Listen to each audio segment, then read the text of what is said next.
안녕하세요. 자, 오늘은 열왕기상 20장 35절부터 읽을 차례입니다. 아합의 얘기를 계속 읽어가고 있죠. 아합이 이스라엘의 가장 악한 왕인데, 북이스라엘의 가장 악한 왕 아합이 몸통이 아니고 아합은 깃털에 불과하죠. 이 아합의 뒤에서 아합을 조종해서 우상을 숭배하게 하고 또 하나님을 대적하는 그의 왕비 이세벨이 이 아합 시대 진정한 악의 몸통이라고 할 수 있습니다.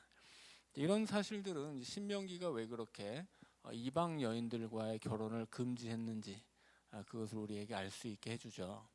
자, 그래서 이 열왕기상은 신명기의 역사관을 가지고 이스라엘의 역사를 기록하는 것인데, 그렇게 바알을 섬기는 이방인 아내를 데려온 아합이 이스라엘의 가장 악한 왕이 되고, 그 아합을 통해서 그 아합이 하나님을 대적함으로써 또 하나님이 그 아합을 치시는 이야기를 통해서 신명기에서 약속한 하나님의 언약적인 저주가 어떻게 임하는지를 우리에게 보여주는 사례가 아합 이야기라고 할 수 있습니다.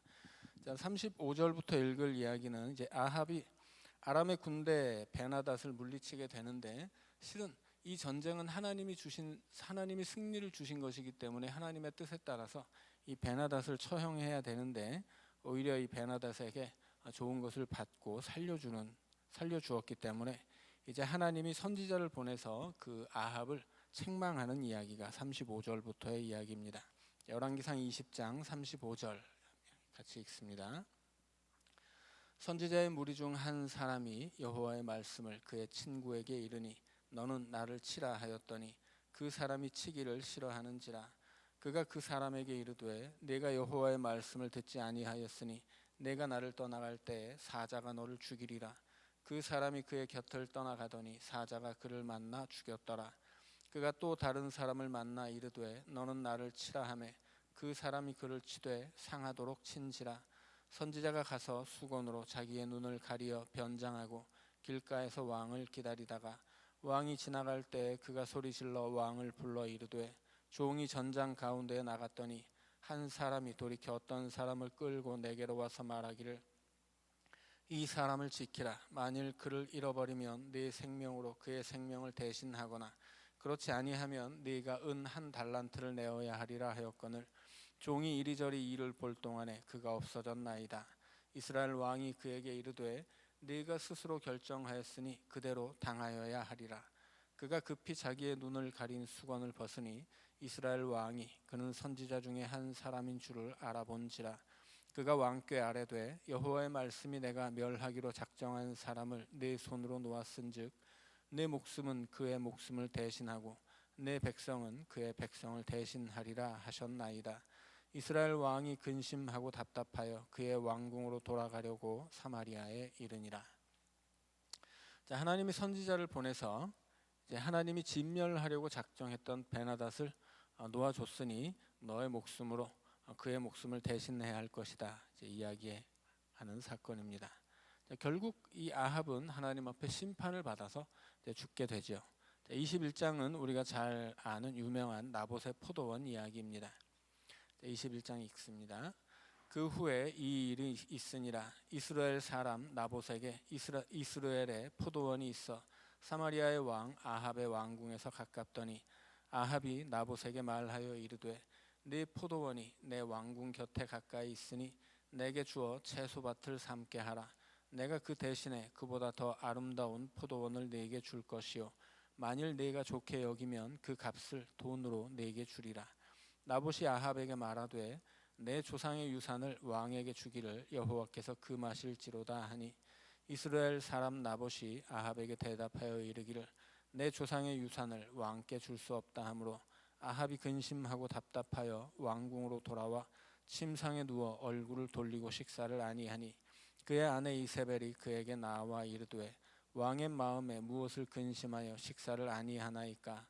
왕이 그에게 이르되 내가 이스라엘 사람 나봇에게 말하여 이르기를 네 포도원을 내게 주되 돈으로 바꾸거나 만일 내가 좋아하면 내가 그 대신에 포도원을 내게 주리라 한즉 그가 대답하기를 내가 내 포도원을 네게 주지 아니하겠노라 하기 때문이로다. 그의 아내 이세벨이 그에게 이르되 왕이 지금 이스라엘 나라를 다스리시나이까. 일어나 식사를 하시고 마음을 즐겁게 하소서.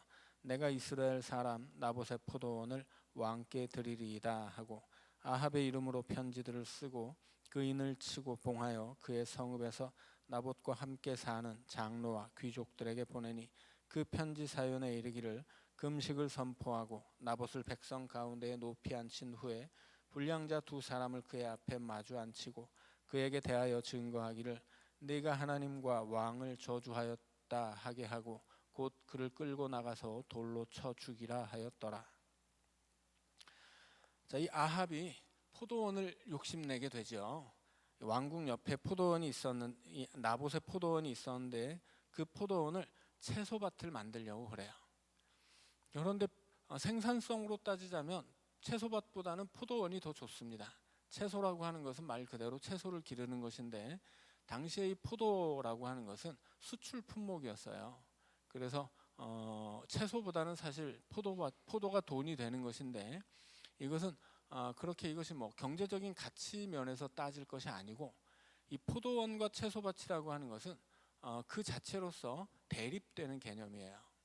자, 포도밭이라고 하는 것은 성경 안에서 항상 하나님이 이스라엘을 비유할 때 사용하시는 상징이에요.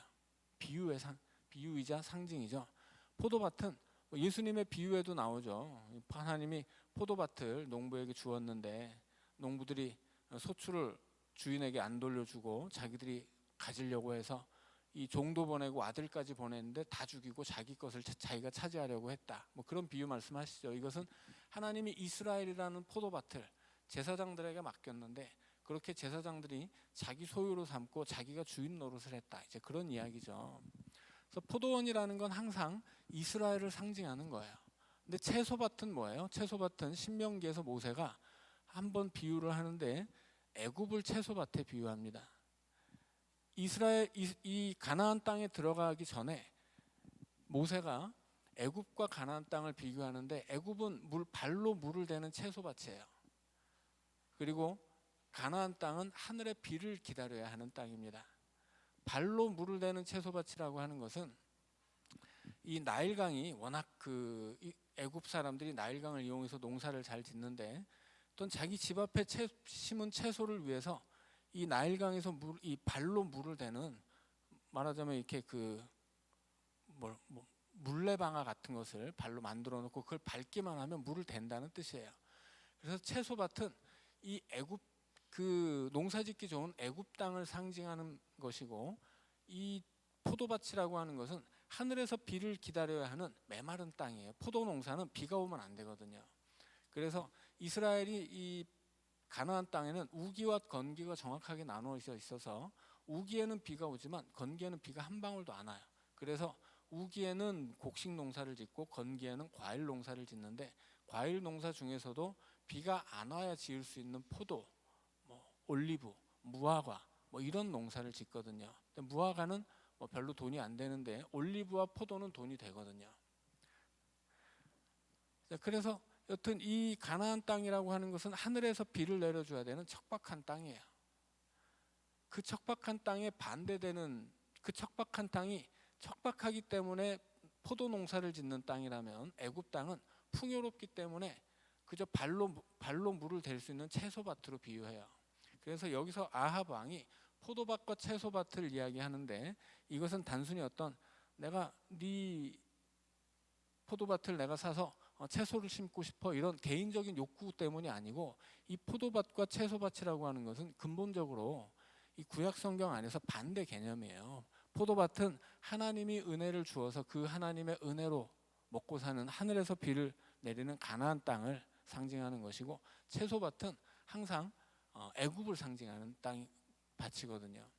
그래서 여기서 아합이 너의 포도밭을 내가 받아서 채소밭을 만들겠다라고 하는 것은 이것은 그 아합의 개인적인 취향을 포도밭보다 채소밭을 좋아하는 취향을 얘기하는 것이 아니라 아합이 근본적으로 이 채소밭이라고 하는 그렇게 애굽 땅을 이 하나님의 반대편에 서 있는 그 우상의 땅을 사모하는 마음을 가지고 있었다라고 하는 것을 이 포도밭과 채소밭을 통해서 보여주는 거예요.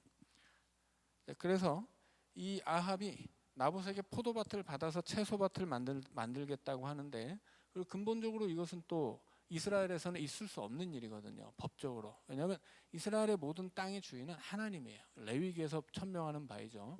땅의 주인은 하나님이고 이스라엘 사람들은 그 땅에 그냥 임시로 사는 나그네 지나지 않습니다. 그래서 하나님이 땅 주인인 하나님에게 그 땅을 불화받은 사람들이에요. 그래서 그 땅을 지파별로 나누고, 지파 안에서 가문별로 나누고, 가문 안에서 집안별로 나눠서 유산으로 물려받죠. 왜 그렇게 해야 되냐면 그 땅은 약속의 땅이기 때문에, 내가 약속의 땅을 가지고 있다는 것은 내가 약속의 백성이라는, 그 언약의 백성이라는 뜻이거든요. 그래서 이것은 신앙적으로 그 땅을 소유한다는 것은 어떤 경제적인 관념의 소유 개념이 아니고 신앙적인 개념이에요. 그래서 땅을 갖는다 혹은 땅을 뺏는다, 이것이 뭐 포도밭이냐 채소밭이냐 이런 것들이 다 어떤 다른 문제가 아니라 신앙적인 문제를 우리에게 보여주는 것입니다. 자, 그래서 이제 이스라엘에서는 포도밭을 채소밭으로 만들어서도 안 될 것이고, 남의 땅을 남의 집에서 유산으로 내려오는 이 약속의 땅을 사거나 영구히 자기 것으로 소유하거나 혹은 그것을 빼앗아서는 안 되는 거죠. 자, 그럼에도 불구하고 이세벨은 전적으로 무시하죠. 네가 왕인데 너 지금 뭐 하는 거냐? 네가 이 나라의 왕이 맞냐? 자, 이스라엘의 왕은 하나님의 종에 지나지 않는데 이세벨은 바알의 딸이기 때문에 하나님을 인정하지 않죠. 그러니까 왕은 그 땅의 소유주가 되는 거예요. 자, 그래서 이제 수를 써서 나봇을 죽이고 포도밭을 뺏으려고 하는 것입니다. 자, 11절입니다. 그의 성읍 사람 곧 그의 성읍에 사는 장로와 귀족들이 이세벨의 지시 곧 그가 자기들에게 보낸 편지에 쓴 대로 하여 금식을 선포하고 나봇을 백성 가운데 높이 앉히매, 때에 불량자 두 사람이 들어와 그의 앞에 앉고 백성 앞에서 나봇에게 대하여 증언을 하여 이르기를 나봇이 하나님과 왕을 저주하였다 하매, 무리가 그를 성읍 밖으로 끌고 나가서 돌로 쳐 죽이고 이세벨에게 통보하기를 나봇이 돌에 맞아 죽었나이다 하니, 이세벨이 나봇이 돌에 맞아 죽었다 함을 듣고 이세벨이 아합에게 이르되, 일어나 그 이스라엘 사람 나봇이 돈으로 바꾸어 주기를 싫어하던 나봇의 포도원을 차지하소서. 나봇이 살아있지 아니하고 죽었나이다. 아합은 나봇이 죽었다 함을 듣고 곧 일어나 이스라엘 사람 나봇의 포도원을 차지하러 그리로 내려갔더라. 여호와의 말씀이 디셉 사람 엘리야에게 임하여 이르시되, 너는 일어나 내려가서 사마리아에 있는 이스라엘의 아합 왕을 만나라. 그가 나봇의 포도원을 차지하러 그리로 내려갔나니, 너는 그에게 말하여 이르기를 여호와의 말씀이 네가 죽이고 또 빼앗았느냐고 하셨다 하고, 또 그에게 이르기를 여호와의 말씀이 개들이 나봇의 피를 핥은 곳에서 개들이 내 피 곧 내 몸의 피도 핥으리라 하였다 하라. 아합이 엘리야에게 이르되, 내 대적자여 네가 나를 찾았느냐? 대답하되 내가 찾았노라. 네가 네 자신을 팔아 여호와 보시기에 악을 행하였으므로 여호와의 말씀이 내가 재앙을 네게 내려 너를 쓸어버리되, 네게 속한 남자는 이스라엘 가운데 메인 자나 노인자를 다 멸할 것이요, 또 네 집이 느밧의 아들 여로보암의 집처럼 되게 하고 아히야의 아들 바아사의 집처럼 되게 하리니, 이는 네가 나를 노하게 하고 이스라엘이 범죄하게 한 까닭이니라 하셨고, 이세벨에게 대하여도 여호와께서 말씀하여 이르시되, 개들이 이스라엘 성읍 곁에서 이세벨을 먹을지라. 아합에게 속한 자로서 성읍에서 죽은 자는 개들이 먹고 들에서 죽은 자는 공중의 새가 먹으리라고 하셨느니라 하니, 예로부터 아합과 같이 그 자신을 팔아 여호와 앞에서 악을 행한 자가 없음은 그를 그의 아내 이세벨이 충동하였음이라. 그가 여호와께서 이스라엘 자손 앞에서 쫓아내신 아모리 사람의 모든 행함같이 우상에게 복종하여 심히 가증하게 행하였더라. 아합이 이 모든 말씀을 들을 때에 그의 옷을 찢고 굵은 배로 몸을 동이고 금식하고 굵은 배에 누우며 또 풀이 죽어 다니더라. 여호와의 말씀이 디셉 사람 엘리야에게 임하여 이르시되, 아합이 내 앞에서 겸비함을 네가 보느냐? 그가 내 앞에서 겸비함으로 내가 재앙을 저의 시대에는 내리지 아니하고 그 아들의 시대에야 그의 집에 재앙을 내리리라 하셨더라. 하나님이 나봇을 죽이고 포도원을 차지하자는 이 이세벨의 계략을 따른 어리석은 아합 왕에게 엘리야를 보내시죠. 그래서 네가 비참하게 죽을 것이고 너의 집에 속한 너의 자손들까지 싹 다 그렇게 저주를 받아 죽을 것이다. 심판을 선언합니다. 그랬더니 어떻게 되냐면 어처구니 없게도 아합이 회개하죠. 아합이 회개하니까 어떻게 합니까? 하나님은 또 그 회개를 받아주세요. 이것은 이 모든 것의 기준은 신명기에 있습니다. 여튼 죄를 지으면 죄의 대가를 받는 것이고 회개하면 용서받는 거예요. 그래서 아합은 용서를 받는데 모든 것을 다 용서받는 게 아니죠. 지금 하나님이 어떤 것을 선포하셨냐면 이 모든 여태까지 이어졌던 이 아합의 모든 죄악으로 말미암아서 아합도 죽을 뿐 아니라 아합의 그 가족들의 아합 왕가의 씨를 말려버리겠다, 이렇게 저주를 선포하신 거예요. 그런데 아합이 회개했기 때문에 아합의 시대에 이루어졌어야 할 이 아합 왕가에 대한 저주가 아합 때에는 이루어지지 않고 유예된 거죠. 아합의 아들 때로. 이것은 마치 무슨 이 솔로몬의 죄악으로 그 하나님의 심판이 임해야 되는데 그 아들에게 임하는 것과 같죠. 여튼 하나님의 심판은 예정되어 있지만 회개하면 미룰 수 있는 거예요. 이 소선지서를 우리가 배울 때도 내내 이 이야기를 했었죠. 하나님이 이 이스라엘을 심판한다고 했을 때 회개하면 미뤄져요. 계속 회개하면 심판은 안 오는 거죠. 그러나 회개하다가도 또 회개하지 않고 다시 범죄하면 어떻게 됩니까? 하나님의 심판은 기어코 오고 마는 거예요. 그러나 중요한 것은 뭐예요? 죄가 여튼 이 모든 것 속에 인과응보의 원리가 있는 거죠. 죄악이 있는 곳에 심판이 있는 것이고 또 회개하면 하나님 용서하시는 거예요.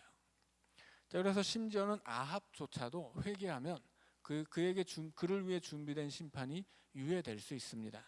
그래서 결국 이 아합 왕가에 대한 심판은 미뤄져요. 그래서 아합 왕가는 아합의 아들들에게 이어지게 되는데 아합 자신은 이 나봇을 죽인 그 죄로 말미암아 그가 죽은 그곳에서 그의 피를 개들이 핥아먹는 이 저주받은 죽음을 당하게 되는 것입니다. 그래서 이 뜬금없이 아합이 회개하는 이야기가 있고 하나님이 심판의 유예를 선언해 주시는데 이것은 모든 그의 죄악을 용서해 주는 것이 아니고 아합 당대에 있어야 할 그의 왕가에 대한 심판이 유예되었다라고 하는 거예요. 만약에 그의 아들이 아버지와는 다른 길을 걷게 되면 그 심판은 없어지는 거죠. 그러나 그것이 심판이 유예됐다라고 하는 것은 그 아들이 아버지를 보고 똑같이 배워서 또 똑같이 죄를 짓게 된다는 이야기죠. 그런 이야기가 이어지게 됩니다.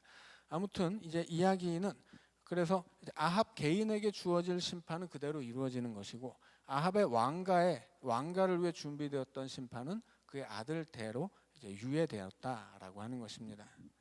22장입니다. 아람과 이스라엘 사이에 전쟁이 없이 3년을 지냈더라.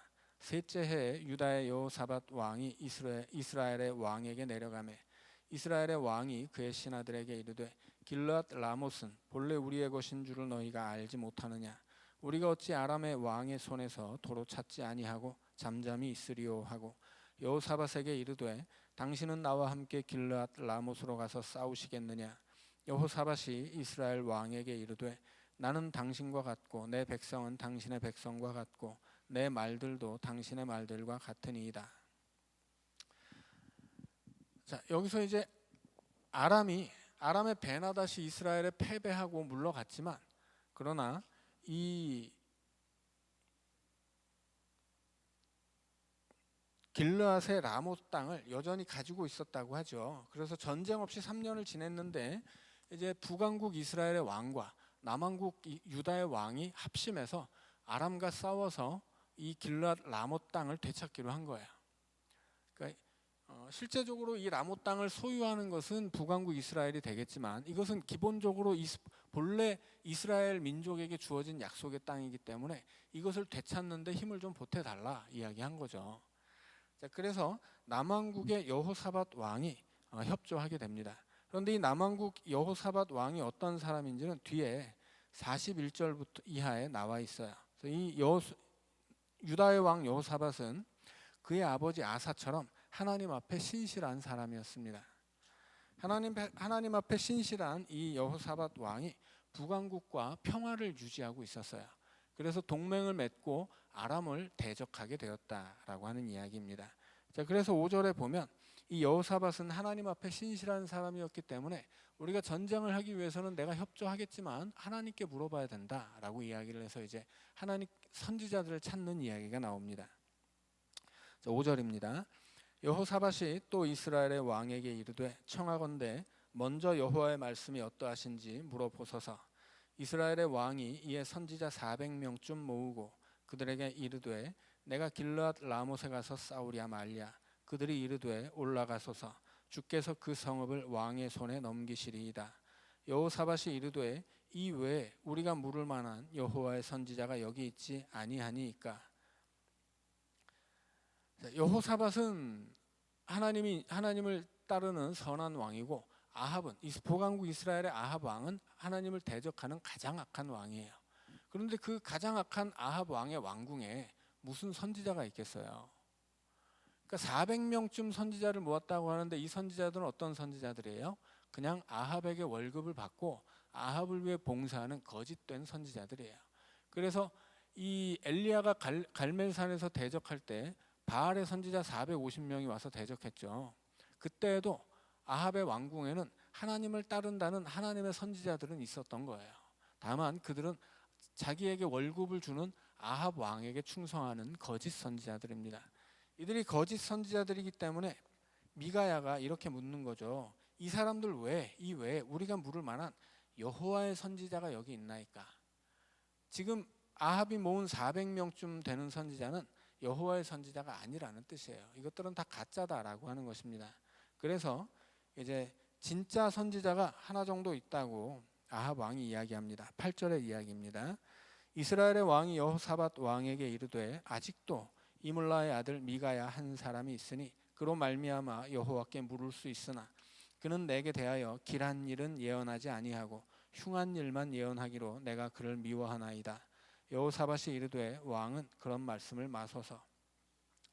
자, 아합의 왕에 선지자가 400명이나 있었어요. 근데 이 400명은 어떤 얘기를 해주는 사람이에요? 늘 길한 얘기를 해주는 거예요. 잘 될 거예요. 복 받을 거예요. 성공할 거예요. 이길 거예요. 이런 얘기만 해주는 거예요. 왜? 듣기 좋으라고. 자기에게 돈을 주니까. 자, 그런 것이 거짓된 선지자죠.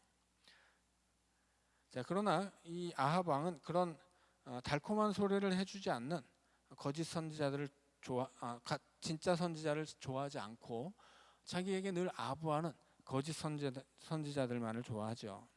자, 그래서 이제 결국은 이 미가야를 찾게 됩니다. 9절입니다.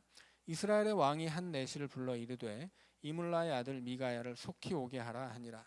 이스라엘의 왕과 유다의 여호사밧 왕이 왕복을 입고 사마리아 성문 어귀 광장에서 각기 왕좌에 앉아 있고 모든 선지자가 그들의 앞에서 예언을 하고 있는데 그나아나의 아들 시드기야는 자기를 위하여 철로 뿔들을 만들어 가지고 말하되 여호와의 말씀이 왕이 이것들로 아람 사람을 찔러 진멸하리라 하셨다 하고 모든 선지자도 그와 같이 예언하여 이르기를 길르앗 라못으로 올라가 승리를 얻으소서. 여호와께서 그 성읍을 왕의 손에 넘기시리이다 하더라. 지금 이 거짓 선지자들이 하는 말들이죠. 시드기야라는 거짓 선지자 중에 대표가 철로 뿔을 갖고 만들어 와가지고 하나님이 이 뿔로 아람 사람을 찔러 죽인다고, 당신 이제 싸우면 승리할 테니까 얼른 전쟁하러 가라고 입에 발린 말을 했다는 것입니다. 13절입니다. 미가야를 부르러 간 사신이 일러 이르되 선지자들의 말이 하나같이 왕에게 길하게 하니 청하건대 당신의 말도 그들 중 한 사람의 말처럼 길하게 하소서. 미가야가 이르되 여호와께서 살아계심을 두고 맹세하노니 여호와께서 내게 말씀하시는 것 곧 그것을 내가 말하리라 하고 이에 왕에게 이르니 왕이 그에게 이르되 미가야야 우리가 길르앗 라못으로 싸우러 가랴 또는 말랴. 그가 왕께 이르되 올라가서 승리를 얻으소서. 여호와께서 그 성읍을 왕의 손에 넘기시리이다. 왕이 그에게 이르되 내가 몇 번이나 네게 맹세하게 하여야 네가 여호와의 이름으로 진실한 것으로만 내게 말하겠느냐. 그가 이르되 내가 보니 온 이스라엘이 목자 없는 양같이 산에 흩어졌는데 여호와의 말씀이 이 무리에게 주인이 없으니 각각 평안히 자기의 집으로 돌아갈 것이니라 하셨나이다. 이스라엘의 왕이 여호사밧 왕에게 이르되 저 사람이 내게 대하여 길한 것을 예언하지 아니하고 흉한 것을 예언하겠다고 당신에게 말씀하지 아니하였나이까. 자, 미가야를 불러올 때 미가야를 데리러 간 아합 왕의 신하가 뭐라고 얘기해요? 너도 왕한테 좋은 얘기해라. 다른 예언자들이 지금 다 좋은 얘기하니까 너도 좋은 얘기해라. 이렇게 이야기하죠. 그래서 미가야가 왕을 만났을 때 처음에 뭐라고 합니까? 올라가서 승리를 얻으소서 여호와께서 그 성읍을 왕의 손에 넘기시리이다. 이렇게 얘기해요. 이건 무슨 얘기냐면 조롱한 거예요. 이 미가야에게 뒤로 와서 이렇게 옆구리 찌르면서 좋은 말 하게 해달라고 하니까 일단 좋은 말을 해주는 거예요. 그러나 이것은 진짜가 아니죠.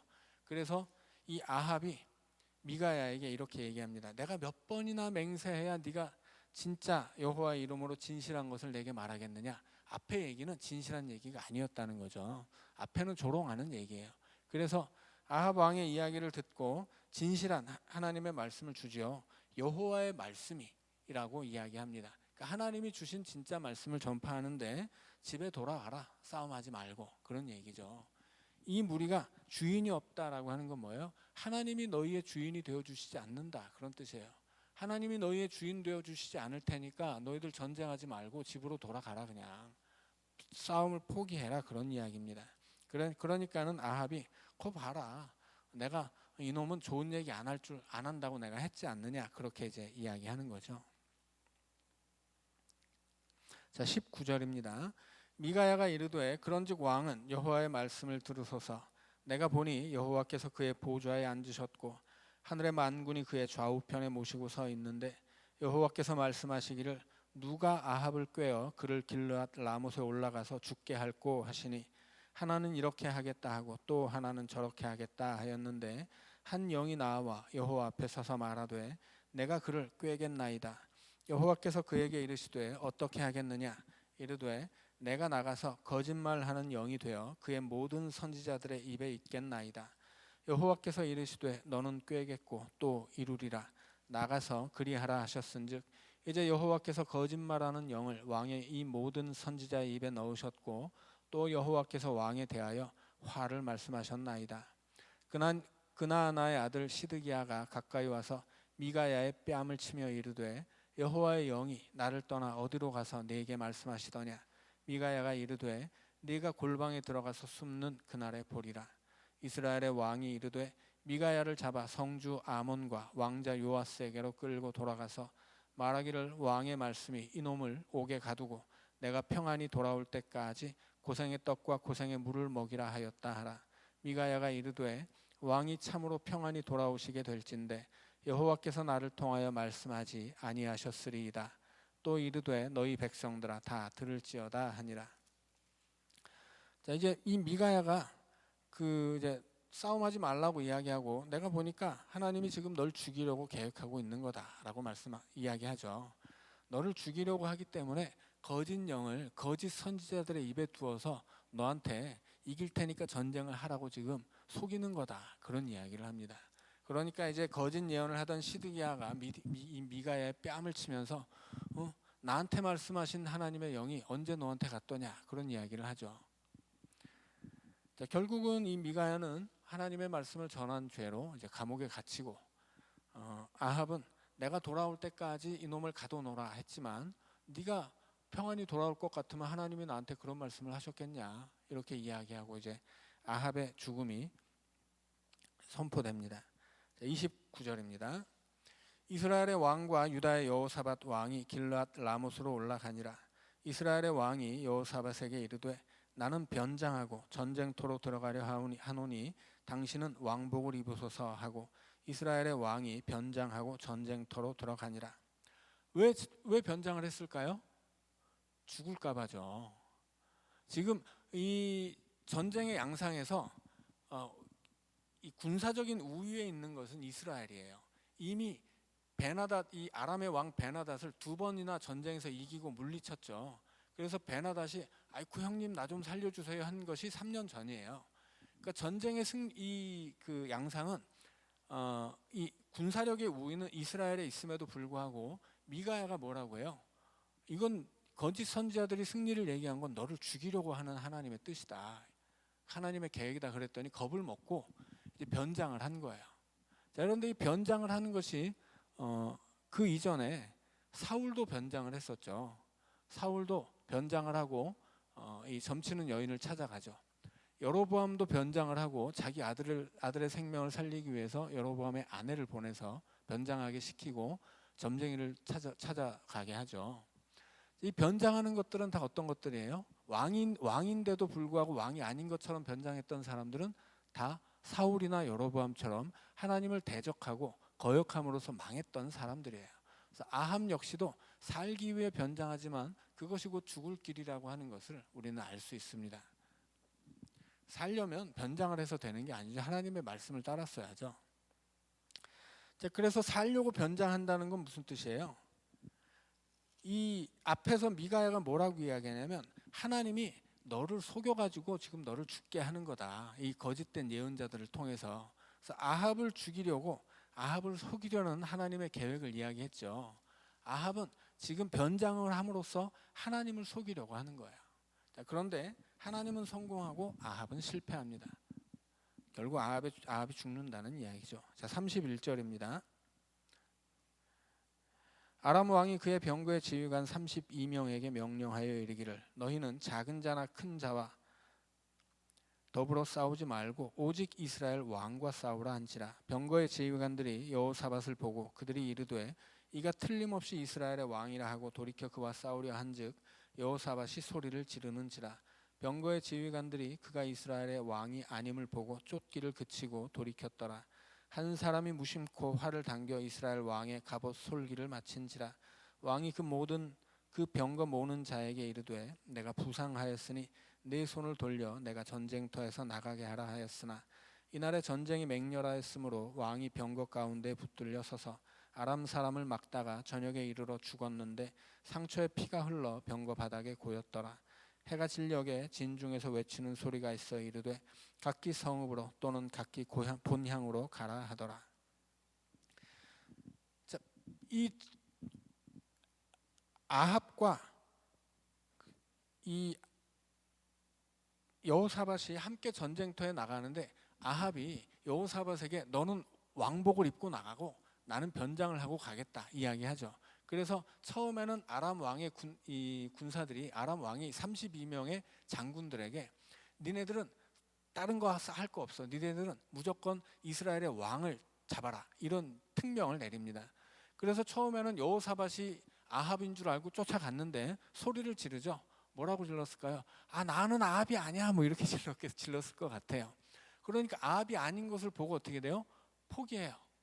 그런데 우연찮게도 어떤 사람이 그냥 활을 딱 쏘았는데 그냥 무심코 쏜 활이 그 아합의 갑옷 솔기에 맞았다고 하죠. 솔기는 이 옷과 옷의 이음새를 솔기라고 해요. 그래서 갑옷 같으면 갑옷은 이런 화살이 날아올 때 그것을 막을 수 있는 튼튼한 옷이죠. 근데 이 막을 수 있도록 이 뭐 가죽이나 쇠를 덧대는데 그 덧대는 이 갑옷 사이에 그 이음새 빈틈에 맞았다고 하는 거예요. 그러니까 하나님의 계획이 그렇게 빈틈없이 이루어진 거죠. 아합은 어떻게든 살아보려고 변장도 했지만 하나님은 그 이름 없는 사람이 쏜 화살 하나를 이끌어서 그의 갑옷 솔기에 맞추게 하신 거예요. 도망치려고 하는데 부상을 당했으니 도망치려고 하는데 병거 가운데 막혀서 도망도 치지 못하고 결국 죽게 되었다 하는 것입니다. 자, 여기까지 읽고 우리 3분 쉬었다가 우리 37절부터 또 읽어가도록 하겠습니다.